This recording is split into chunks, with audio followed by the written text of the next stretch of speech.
Hello, everyone. It's been quite a while since I've recorded a message. Previous messages have been called Mike Tobin and the 60-second workout, and it's kind of a pun on words using the title 60-second workout because they've usually turned into be at least 5 minutes, 10 minutes, but I just called it a 60-second workout. But this one here is titled Urgent Call to Ministry. I'm 49 years old, and from the age of about 25 to or 23 to 29 years old, 28, anyhow, 5.5 years of Bible school in the state of Virginia. And I've done quite a bit while I was there, and I have it all in my notes. I've got page 1 titled Urgent Call to Ministry. Page 2 is called Confirmations. Page 3 is called Troubled and Perplexed but Not Distressed and Despair. And page 4 is a conclusion. It's titled Past Travels. So I'll get into some things that I've done. And I want to try to make this about 15 minutes. So I'll go ahead and go according to my notes.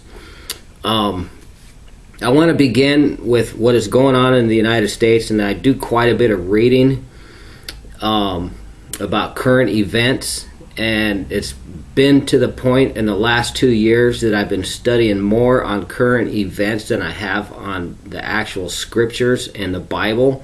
And I have not discarded studying word studies, personal meditation time, church. I have not neglected any of that, but in the time and effort that I've been spending on current events, I would much rather spend that time in the Word and Scriptures and actually preaching physically throughout the United States, which is what I have done in the past 20 years, here and there, but nothing really consistent during this whole time from 1994 when I left Bible school till now. From 94 till now, I've done quite a bit of things.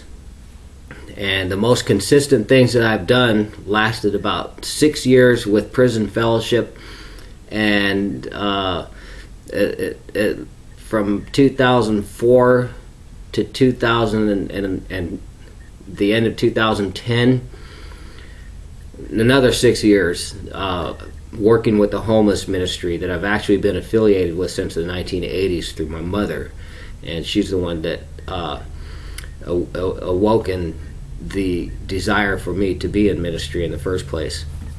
But more on that later. So I want to go ahead and start with my notes here.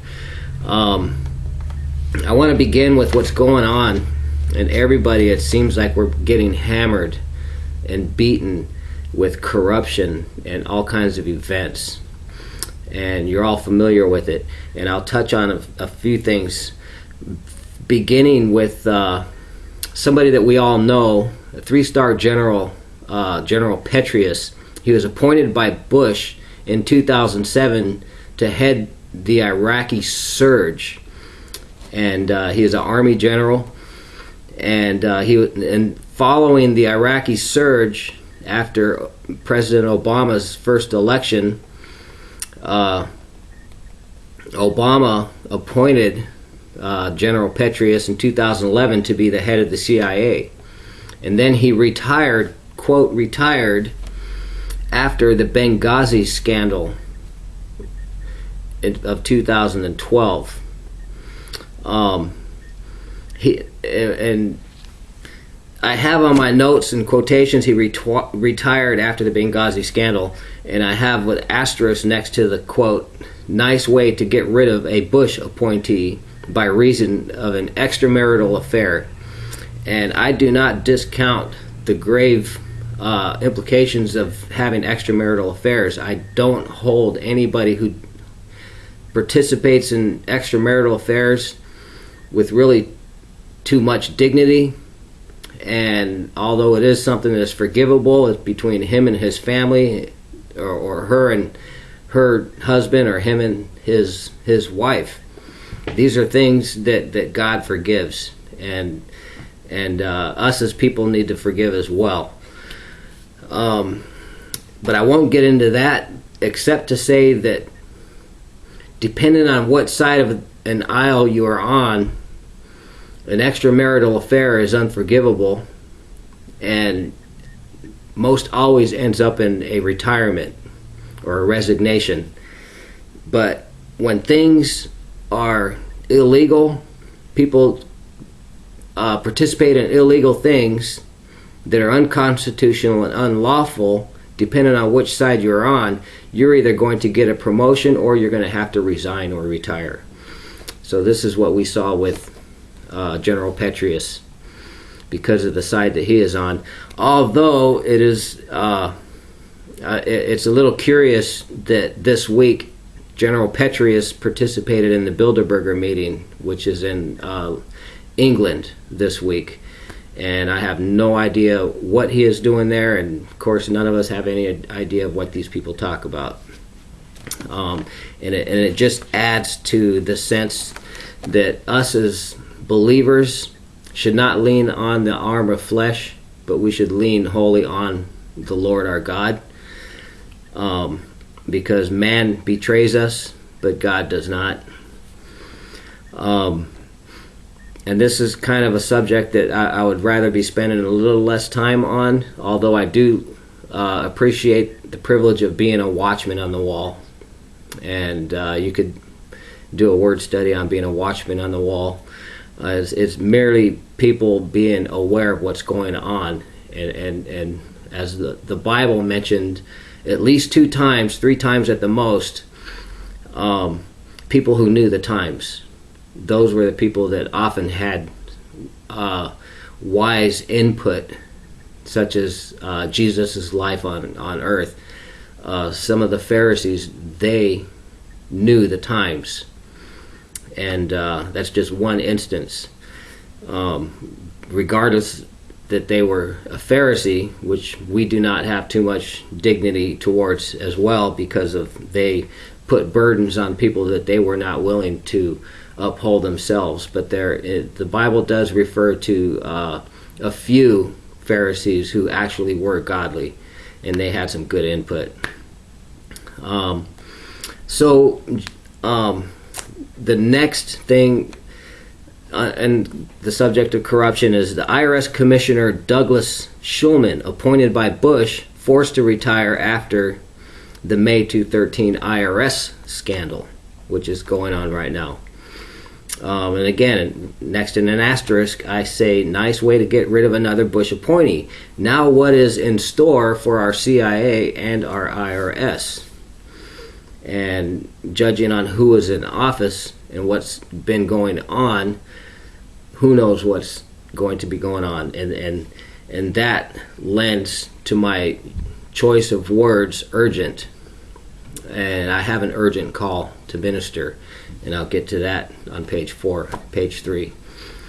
And thirdly, U.S. Ambassador to the United Nations Susan Rice has just been appointed as new head of the NSA, which stands for National Security Advisor, and not to be mistaken with the National Security Administration.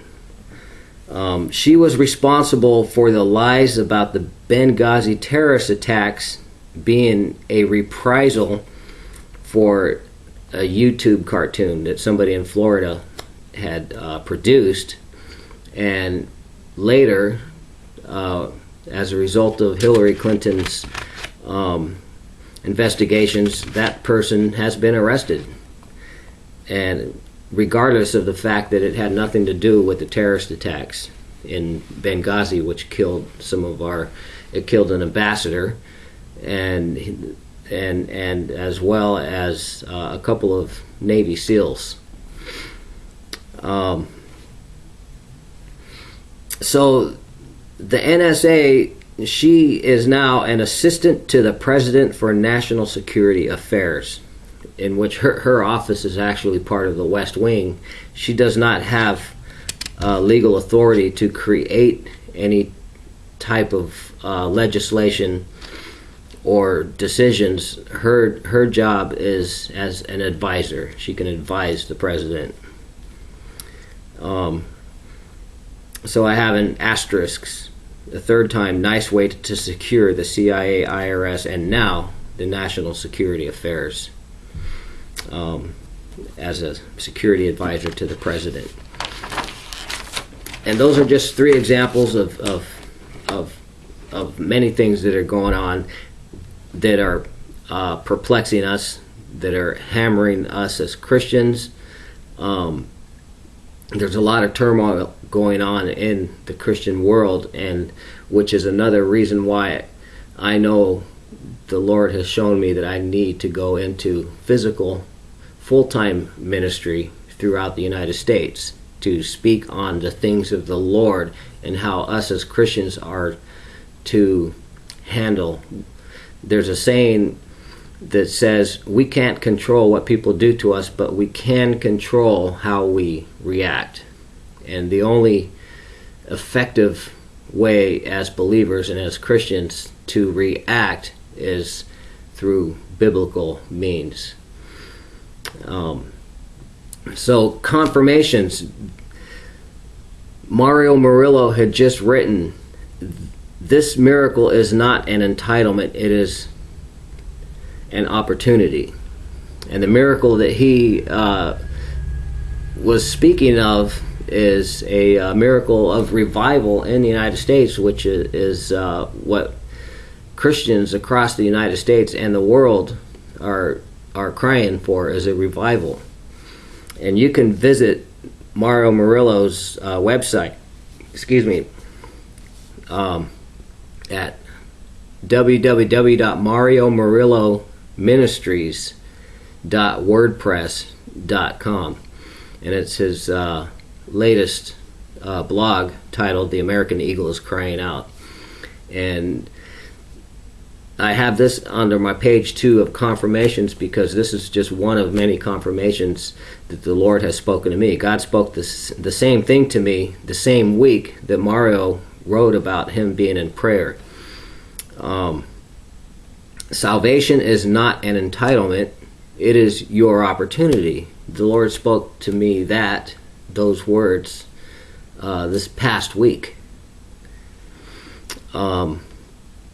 Another point here, we are seeing blatant declarations and unlawful actions against specifically Christians and lawful citizens in our nation directly descending from those who defiantly proclaim in word and deed their disregard for anything and everything to do with life and holiness, such as the ability to self-defense, worshiping in private and public, live birth, medical services given to children in favor of adults. Actually, I should have wrote medical services given to adults instead of children based on their age. And that is government health care. The most recent one being I believe 12 or 11-year-old girl that needed a organ transplant. Because of her age, people over 12 years old had more priority than people her age, although a transplant can be done. So they're basing the importance on older people rather than younger people. We should think about the youngest people before the oldest people. And God gave me 2 passages on June 4th, and I wrote it on Facebook. These 2 passages are calling on our nation to choose sides, to be on God's side and not on our own sides. And those verses are Exodus chapter 32, verse 25 in the NIV, and verse 26 in the King James. And he also gave me Joshua chapter 5, verse 13 and 14 in the King James. And that's where Joshua asked the angel, are you on our side? And the angel said, no, I'm on the Lord's side. And in Exodus chapter 32, Moses in anger told the people to choose sides. And so the Lord is telling us to choose sides, and you can use those scriptures to study and see what the Lord is speaking to you on those scriptures. On Monday, June 5th, the Lord reminded me of what Jesus had asked, for what reason are some become eunuchs? And what I am referring this to is the fact that all across the church, we keep on having theological discussions that are not discussions, they are disputations. And as Christians, we tend to think that we have things figured out that literally don't have anything to do with salvation. They're just points to argue on.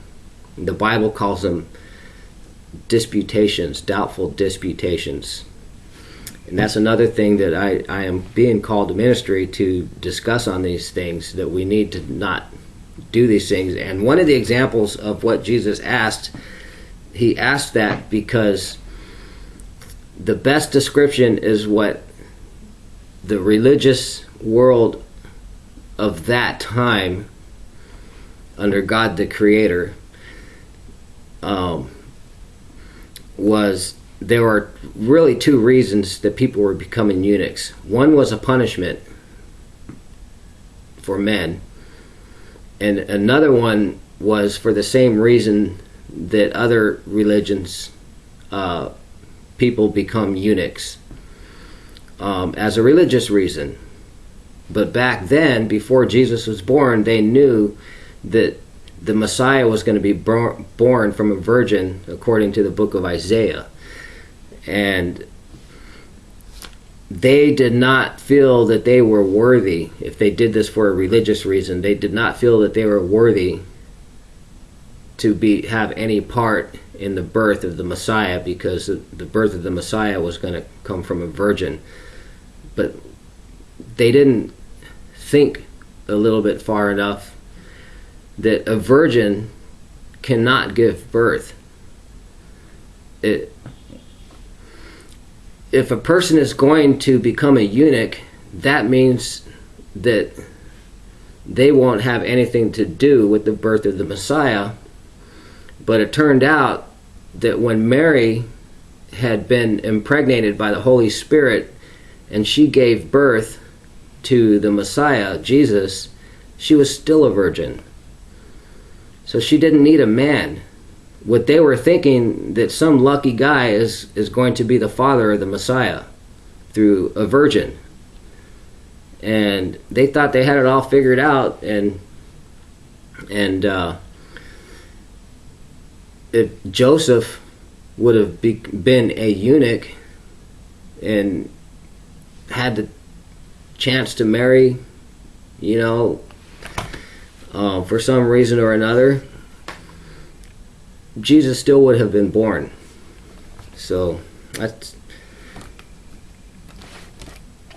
a great example on how they thought they had it all figured out, and they didn't. And today we think we have things all figured out, whether it's pre-tribulation rapture, mid-tribulation rapture, or post-tribulation rapture.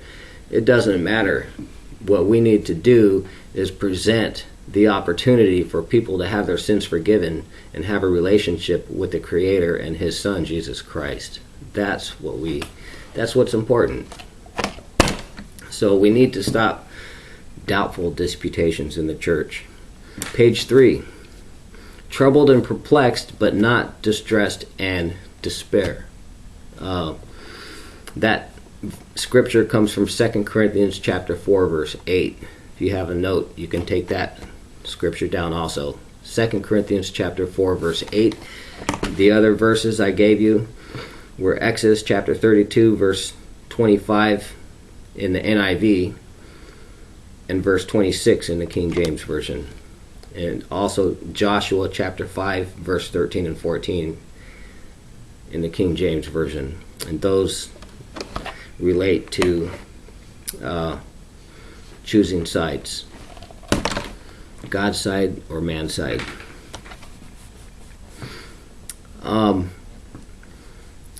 Secondly, on this page, there's a prophecy against Damascus, which begins in Isaiah chapter 17, verse 1. Damascus will be a heap. Damascus is the oldest ancient city which has never been utterly destroyed. And Isaiah chapter 17, verse 1 prophesies from the Lord, Damascus will be a heap. In verses 12 and 13 in the NIV, it says the nations are roaring and raging, and that's what's going on right now. And we have some situations going on all across the north of Africa, all the way to Saudi Arabia, Jordan, Syria, and Turkey, with nations raging. And we're seeing rule changes from so-called secular governments to Islamic religious governments. And so we need to be aware and in prayer regarding Turkey, Russia, Iran, Saudi Arabia, Jordan, and Syria, and Israel. So my call is to request a message to my Facebook friends that some will message me, personal message, not on my wall, but personal message me, if you will pledge possibly your church, from your church missions, or a personal monthly financial amount that would enable me to preach in every state to congregations. And I will give mailing information upon receiving the messages privately, but of course I won't post to my wall or broadcast on YouTube, so as not to use these services as marketing or anything other than discussing subjects such as the topics today. That's the fine print. You can't use free services to be a platform. So in a note, so I wouldn't forget, I wanted to convey that I have waited too long. I said earlier I'm 49 years old, and I was about 25 years old, 24 years old when I came back to the Lord from about 11 or 12 year backslide since I was a teenager. And I've been on a consistent basis. I need to hurry up and get busy, because I do have a call to preach on me. Page 4, past travels. I've traveled to Jamaica with missions, Israel, Jordan, and Syria, all three of them twice in a row, in 1992 and 1993. In 1990, I went to Jamaica with missions. And in Jordan, Syria, and Israel, I've had personal encounters with people that are just magnificent. Things that I was able to say, knowing from the briefing that we are not expected or legally allowed to proselytize. And the Lord has given me things to say that are just marvelous and awesome, and things to pray about and people to pray with while I was there. I've done radio broadcasting. That was for 4 years, broadcasting the gospel and Christian music. I've done interviews with well-known Christian celebrities, met them personally, and I've covered the news as a news director, a production manager, and a radio station manager at a Christian radio station while I was in Virginia. And that was a whole education in itself, and rewarding, and just have a whole wealth of experience and knowledge from working in the news there. and which describes my interest in news events. But what I want to do is turn current and news events into a catalyst towards the scriptures on how we are to handle things, to live our lives, and to preach the gospel to the whole world. Literally, we are all supposed to do that, and that's what I want to do. In some fashion or another, anybody can. Now we have YouTube and Facebook and Twitter and all kinds of things that we can do. We can write. Street witness. I street witnessed in Los Angeles with Ray Comfort's ministries. Los Angeles, University of California, Long Beach, in Hollywood, and in this part of Richmond, Virginia, the capital city of Virginia, witnessing to homeless people, bringing them to church. And I've preached in a dear friend and friends of mine in their home church in West Virginia. And I've spent 6 years with Prison Fellowship, and consistently 6 to 7 years in a homeless ministry in San Diego. And all these things that I've done, I've been a volunteer with our United States Marine Corps Recruit Depot in San Diego, with the chaplain ministry there. And I did that for 6 years as well. And these things, it almost reminds me of King David. Not that I'm going to be a King David of any sort, but I do appreciate King David, and I love studying about him. But one thing that the Lord showed me about King David was before he took the throne of all of Israel and Judah, he played a harp for Israel's first king, King Saul. He played a harp for him. He had to run away for him for his life, and he went on military missions for him, and he did a whole vast array of missions and activities before he actually took the throne of all of Israel. And that took years. He was anointed the next king of Israel, but years later, it wouldn't be until years later that he actually took the throne. And that's what I feel like. I've done a whole bunch of things. My fingers have been in so many different activities and environments and countries and cities and states. And all the while, after the 5.5 years of Bible study, I've went from one job to another, one type of a career to another, but none of them have been literally careers, because we all know that the times we're going through now, we can't live our whole lives on 1, 2, or maybe 3 jobs at the most before we retire. I've counted a few times, and I keep losing count. I've since 1994, when I left Bible school, I have done at least 8 jobs. From the time that I was 14 years old, I've probably done 20 jobs. And because of the way our world economy and American economy fluctuates, the amount of people's jobs that they have before they retire from work, and many are not even able to retire. They're working until their dying days now. Keeps increasing. The number of jobs that people have before they were at retirement age keeps increasing. And we've seen this in the past 20 years, or just slightly more.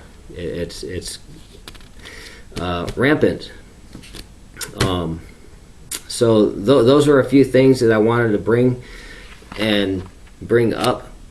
And if you look at your own lives, what's going on in your church, in your town, in your community, at your workplace, or what's going on in your job search, the things that's going on.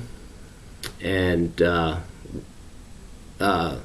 it's a fact, we are the most blessed nation in the world, and if it wasn't for our U.S. Constitution, we would not be considered the most blessed nation in the world, other than another fact that the United States has done more for world missions than any other country in the world. And it's a cross between God and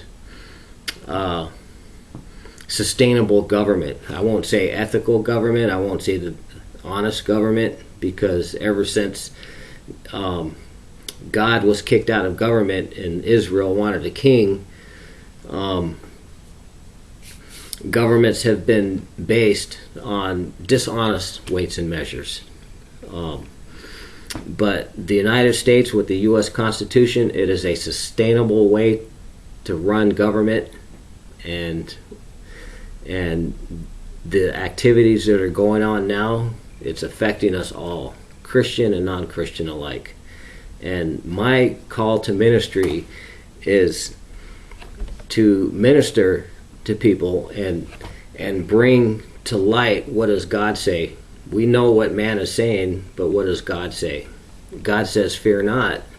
The fear not of 6,000, 7,000 years ago is the same fear not for now.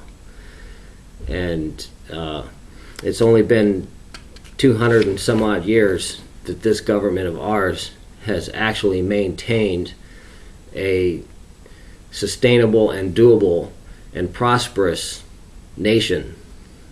And some people believe that the United States is in Bible prophecy. Some people believe it's not.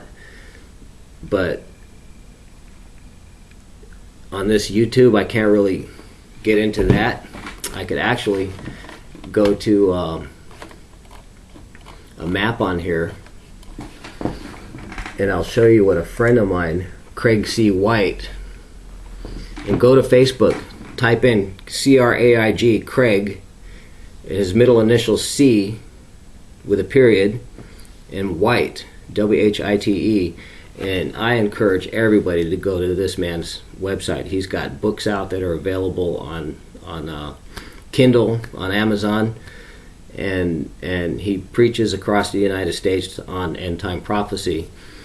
And I just want to zoom in on this, and it'll blow you away like it did me.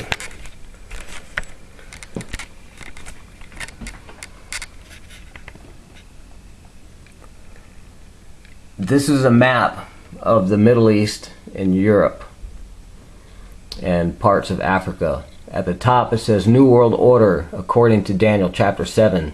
The four quadrants of the final Gentile world empire. Turkey is where the four quadrants meet. Four kings will conspire to create the last man-centered world empire. A king from England, Russia, Central Asia, and a representative of the Middle East will form the final union. This Middle Eastern representative is the Antichrist. The Antichrist will be a Turkish prime minister. And this is what Craig C. White has said he believes.